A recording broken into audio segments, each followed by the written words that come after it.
what you're gonna say when you turn around and you walk away. Is it something you can do, 'cause you know that you can't stay? Tell me where you wanna go when I see you leaving, then I will know. Tell me what you're gonna say when you leave me now, my baby. Tell me what you're gonna do when you slip away. You tell me that you'd always be true. Tell me all the lies you have so I won't believe you so bad. Tell me all the things you say to blow my mind when you slip away.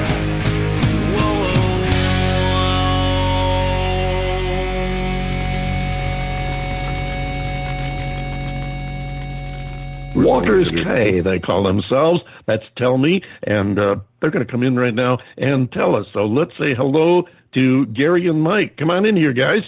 Hi, how you doing, guys? Doing great. How are you guys doing?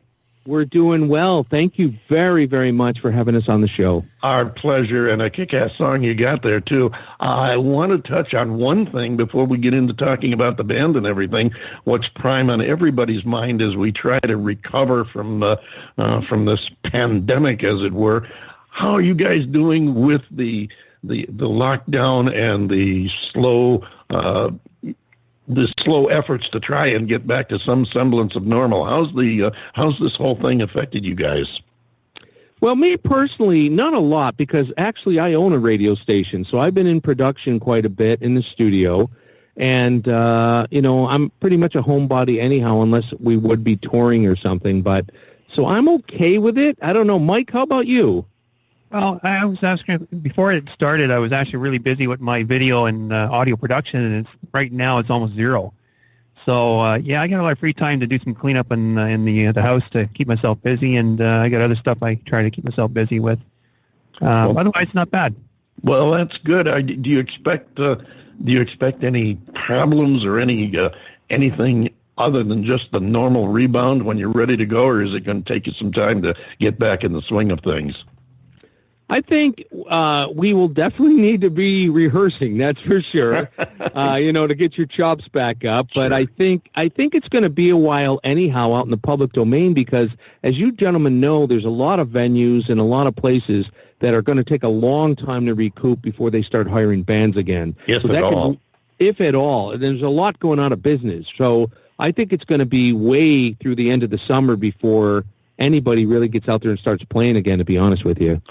Well, I have said this before. I think that this is going to usher in if not a new era, at least a modification of the existing era, where we're going to see more live streams, more perhaps even pay-per-view concerts on live stream or on network and cable TV.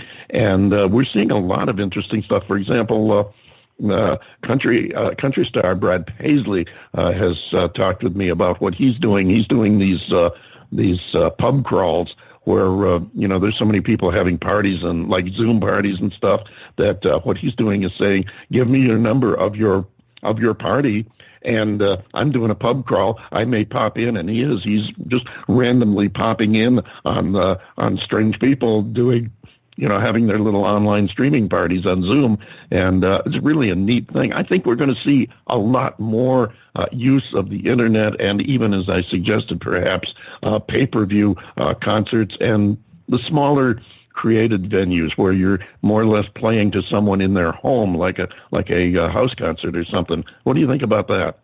Well, that's right on, because it's starting, as you said, now. I can see a lot of it.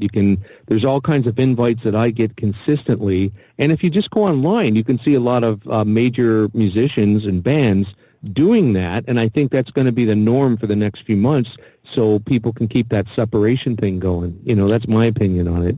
I agree with you. Now, somebody asked me once when we were talking about it, I thought that meant, the downfall of the live concert, and I don't think that's going to be the case. What I think could come out of it, however, is the live concerts will become more of a prestige event and replaced in some of the minor instances with these streaming concerts, and the live concerts will become much more prestigious. They'll become a bigger deal, obviously much more expensive, but I think that the streaming and the pay-per-views will create a place of their own in the structure for performances, for live performances. So it'll be interesting to see how it shakes down. John Bon Jovial, I can tell you just want to say something. You've got that look on your face, like chomping shut the heck up and let me talk. Yeah, exactly. No, I want to touch on you just touched on something very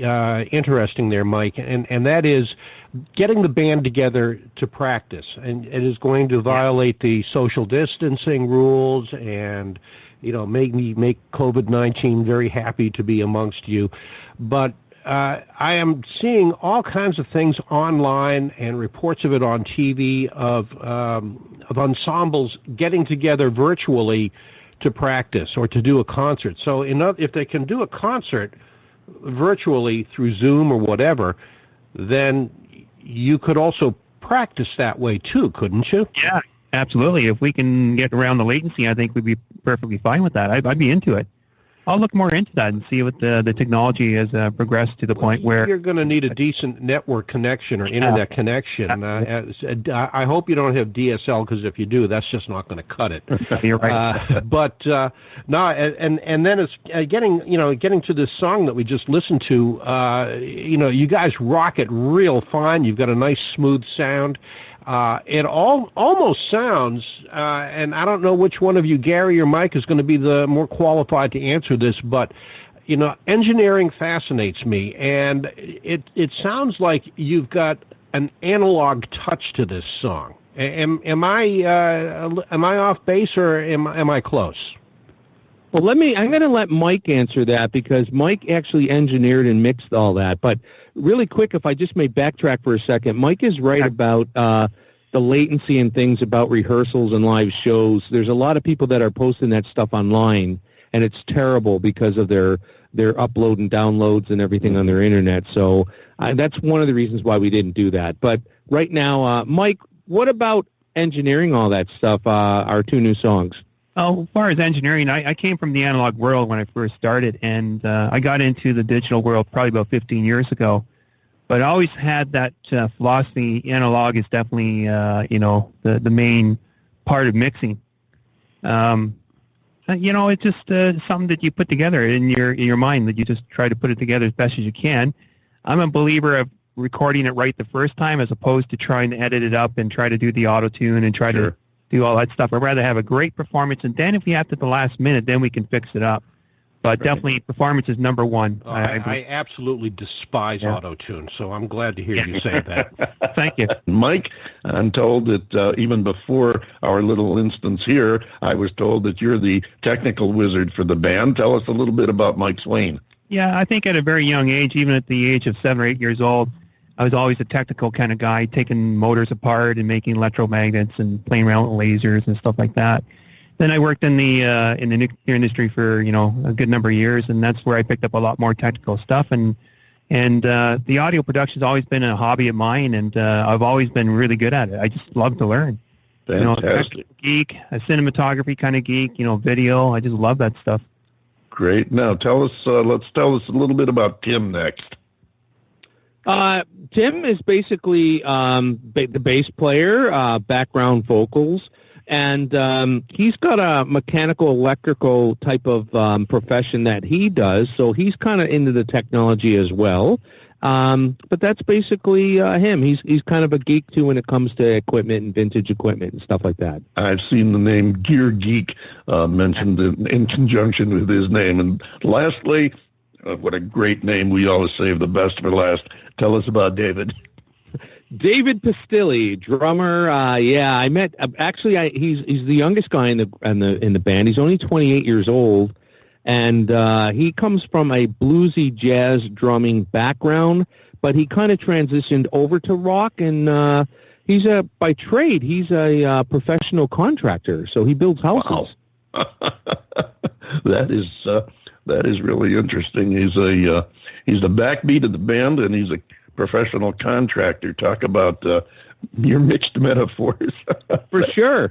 But hey, it works. You guys have got a sound. You've come together with a great sound, and as far as I can figure out, you probably got a pretty good future there too.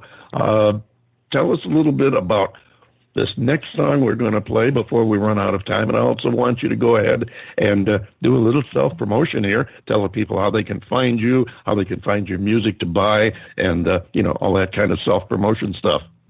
Okay, the next song is Why Oh Why, and it pretty much says what's going on in the world today. We look up and we say, why oh why is this happening, why is that happening? So that's how that song came together. I guess you could say all the crap going on in the world right now. And if people want to check us out, the very easiest way, just go to our website, www.walkersk.ca, and K is spelled C-A-Y, so it's walkersk.ca. Very good. Very well explained, and thank you very much for that. Let's see. I think we've covered just about everything. John Bon Jovial, any last words from you? Just, words of encouragement. Keep it up. I mean, the sound that you've got, from what I have heard, is just terrific. David will tell you, I really never get to hear the music until it actually plays on the show, because he wants my honest opinion of it, and it's on purpose.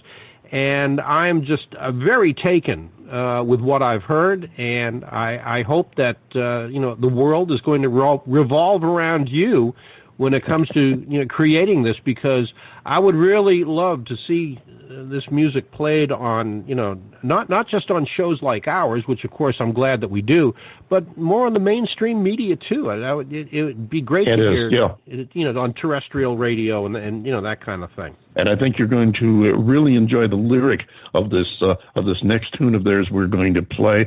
I want to thank you guys for coming in, spending time talking about your group and your music. And before you go, I want to remind you that we have a The David Bowers Awards page on Facebook. Well, we have them all over the place, but one in particular, if you look on Facebook, our music groups page, that one is open for your submissions. You want to promote your music, play dates, whatever you're doing that you want to share with the fans, post it up there. That's what the page is there for. So use it, and then we'll pick it up from there and spread it around to our other social media sites. So, use it like free advertising. Enjoy it, and please do stay in touch with us. We like to keep track of our guests and keep in touch with them, and we'll look forward to having you back again in the very near future. Thank you, David and John. We really appreciate the kind words. Thank you. And we appreciate it from you, ladies and gentlemen. They call themselves Walker's K, and I think you're really going to like this song, because this is the one that caught my attention originally. I listened to the lyric. It is so apropos for today. It's called Why Oh Why.